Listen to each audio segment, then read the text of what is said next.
Hello friends, welcome to career जैसा अड्डा। आज हम आप लोग के लाए हिस्ट्री का टॉप 20 क्वेश्चन जो आपके आने वाले NTPC group D Bihar police exam के लिए बहुत ही इंपॉर्टेंट का। तो फ्रेंड्स चलिए शुरू करते हैं। पहला क्वेश्चन है कि चोल राजाओं के शासनकाल में उर क्या होते थे। फ्रेंड्स ये सामान्य ग्राम सभा होती थी उर। फ्रेंड्स यह सर्वसाधारण लोगों की समिति थी फ्रेंड्स, जिसका कार्य होता था सार्वजनिक कल्याण के लिए तालाबों और बगीचों के निर्माण हेतु गांव की भूमि का अधिग्रहण करना। फ्रेंड्स इसका काम होता था। फ्रेंड्स चोल वंश की स्थापना विजयालय ने किया था। फ्रेंड्स विजयालय ने अपने आप को नरकेसरी की उपाधि धारण किया था। फ्रेंड्स चोल वंश की राजधानी तंजावुर जो कि तमिलनाडु में स्थित है। फ्रेंड्स याद रखिएगा। चलिए अब नेक्स्ट क्वेश्चन है कि तुर्कान चिहलगान कौन थे। फ्रेंड्स ये 40 तुर्क अमीरों का समूह था। फ्रेंड्स ये इल्तुतमिश के शासनकाल में था तुर्कान चिहलगान, जिसे चालीसा दल भी कहते हैं। फ्रेंड्स आप याद रखिएगा। चलिए अब नेक्स्ट क्वेश्चन है कि वह कौन सा मुस्लिम यात्री था जो विजयनगर राज दरबार में आया था। फ्रेंड्स ये अब्दुल रज्जाक था। फ्रेंड्स ये फारस से आया था 1422 ईस्वी में। फ्रेंड्स ये देवराय द्वितीय के शासनकाल में विजयनगर साम्राज्य में आया था। अब इसे याद रखिएगा। चलिए हम नेक्स्ट क्वेश्चन है कि अलाउद्दीन खिलजी की बाजार नियंत्रण व्यवस्था का जियाउद्दीन बर्नी के अनुसार मुख्य उद्देश्य क्या था। फ्रेंड्स अलाउद्दीन खिलजी के द्वारा जो बाजार नियंत्रण व्यवस्था शुरू किया गया था उसका मुख्य उद्देश्य क्या था। फ्रेंड्स इसका आंसर होगा ऑप्शन ए, यानी कि एक विशाल अस्थायी सेना का भरण पोषण करना। फ्रेंड्स विशाल अस्थायी सेना सबसे पहले अलाउद्दीन खिलजी ने रखा था, उसके लिए भरण पोषण करने के लिए बाजार नियंत्रण व्यवस्था को लागू किया गया फ्रेंड्स अलाउद्दीन खिलजी के द्वारा। आप याद रखिएगा। खिलजी वंश दिल्ली सल्तनत का दूसरा वंश था। फ्रेंड्स इसकी स्थापना जलालुद्दीन फिरोज खिलजी ने किया था। फ्रेंड्स बाद में 1296 ईस्वी में उसकी हत्या करके अलाउद्दीन खिलजी गद्दी पर बैठा था। फ्रेंड्स याद रखिएगा। अलाउद्दीन खिलजी अपने आप को अली गुरशास्प की उपाधि धारण किया था। आप इसे भी याद रखिएगा। चलिए अब नेक्स्ट क्वेश्चन के स्वराज मेरा जन्म सिद्ध अधिकार है, यह उद्घोष किसने किया था। फ्रेंड्स ये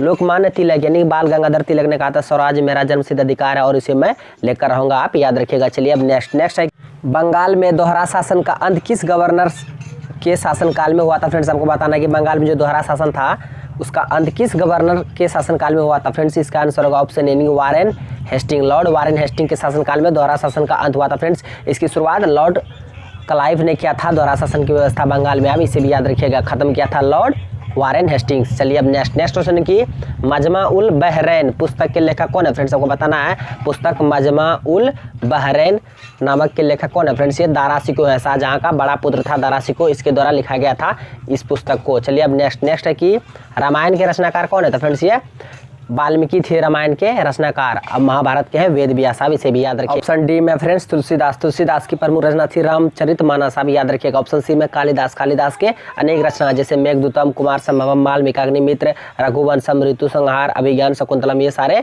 कालिदास की रचना है। अब इसे याद रखिएगा जो बहुत ही इंपॉर्टेंट होगा आपके लिए। चलिए अब नेक्स्ट है कि रामकृष्ण मिशन की स्थापना किसने किया था। फ्रेंड्स ये स्वामी विवेकानंद ने 1897 ईस्वी में रामकृष्ण मिशन की स्थापना किया था। फ्रेंड्स स्वामी विवेकानंद को स्वामी की उपाधि राजस्थान खेतड़ी अजीत सिंह ने दिया था। फ्रेंड्स ये धर्म सम्मेलन में भाग लिया था 1893 में जो अमेरिका के शिकागो में हुआ था। आप इसे याद रखिएगा। चलिए अब नेक्स्ट है कि सिपाही विद्रोह 1897 ईस्वी में प्रथम चिंगारी भड़की थी। फ्रेंड्स कहाँ से 1897 विद्रोह की प्रथम चिंगारी भड़की थी। फ्रेंड्स ये मेरठ से भड़की थी, यानी मेरठ से शुरू हुई थी। आप इसे याद रखिएगा। चलिए अब नेक्स्ट है कि टंका नमक चांदी के अरबी सिक्कों का प्रचलन किया था। आपको बताना कि मुद्रा जो था टंका नमक चांदी का वो किसने प्रचलित किया था। तो फ्रेंड्स ये इल्तुतमिश ने किया था। टंका और जित्तल, टंका चांदी का था फ्रेंड्स, जित्तल तांबा का था। अब इसे याद रखिएगा। चलिए अब नेक्स्ट है कि सिकंदर ने भारत पर आक्रमण कब किया था। फ्रेंड्स 327 ईस्वी पूर्व में सिकंदर ने भारत पर आक्रमण किया था। अब इसे याद रखिएगा। चलिए अब नेक्स्ट है कि निम्नलिखित में से जिस वेद की रचना गद एवं पद दोनों में की गई थी उसका नाम क्या। फ्रेंड्स आपको बताना कि किस वेद की रचना गद एवं पद दोनों में किया गया था। फ्रेंड्स ये यजुर्वेद की रचना गद और पद दोनों में किया गया था। फ्रेंड्स ऑप्शन ए में ऋग्वेद सबसे पुराने वेद है, इसमें कुल 10 मंडल है। तीसरे मंडल में गायत्री मंत्र की चर्चा किया गया, भी याद रखिएगा। ऑप्शन बी में सामवेद में संगीत की चर्चा। फ्रेंड्स ऑप्शन डी में अथर्ववेद में फ्रेंड्स जादू टोना की चर्चा किया गया है, इसे याद रखिएगा। चलिए अब नेक्स्ट है कि सिंधु सभ्यता काल के लोगों के घर बनते थे। फ्रेंड्स आपको बताना है किससे सिंधु सभ्यता लोगों के घर बने हुए थे। फ्रेंड्स इसका आंसर होगा ऑप्शन डी, यानी कि पक्की ईंटों से सिंधु सभ्यता काल के लोगों के घर बने हुए थे। फ्रेंड्स सिंधु सभ्यता को नगरीय सभ्यता भी कहा जाता है, वहाँ पे नाली घर सब पक्की ईंटों के बने थे। आप याद रखिएगा। चलिए अब नेक्स्ट है कि 1793 ईस्वी में बंगाल में अस्थायी बंदोबस्त लागू करने वाले का नाम क्या था। फ्रेंड्स को बताना है कि 1793 में अस्थायी बंदोबस्त जो लागू हुआ था उसको कौन किया था। तो फ्रेंड्स उसको लॉर्ड कॉर्नवालिस ने अस्थायी बंदोबस्त की स्थापना किया था 1793 ईस्वी में। आप याद रखिएगा। चलिए अब नेक्स्ट है कि मुगल सम्राटों में चित्रकला का पारखी कौन था। फ्रेंड्स ऑप्शन है सी यानी कि जहांगीर चित्रकला का प्रेमी था। जहांगीर ने कहा था जो चित्रकला का दुश्मन है वह मेरा दुश्मन है।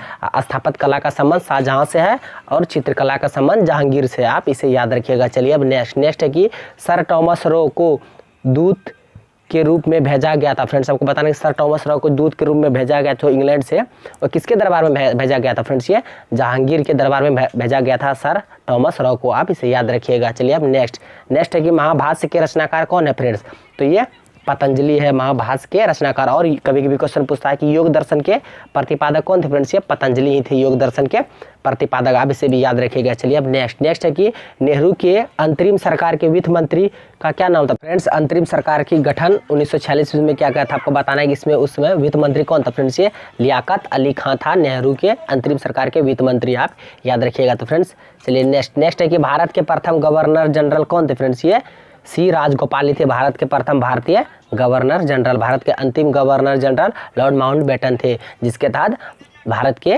विभाजन हुए थे लॉर्ड माउंटबेटन योजना के तहत, आप इसे याद रखें। तो फ्रेंड्स आज के ये टॉप 20 क्वेश्चन यहीं पे खत्म हुआ। आई होप आपको ये टॉप 20 हिस्ट्री का क्वेश्चन आपको अच्छा लगा होगा। अगर अच्छा लगा होगा तो मेरे वीडियो को लाइक कमेंट और शेयर करता है, मेरे यूट्यूब चैनल कर दीजिए, साडा को सब्सक्राइब करें और बेल आइकन को हिट करता है कि मेरे हर लेटेस्ट वीडियो का नोटिफिकेशन तुरंत आपके फोन में पहुंच जाए। थैंक्स फॉर वॉचिंग वीडियो, धन्यवाद।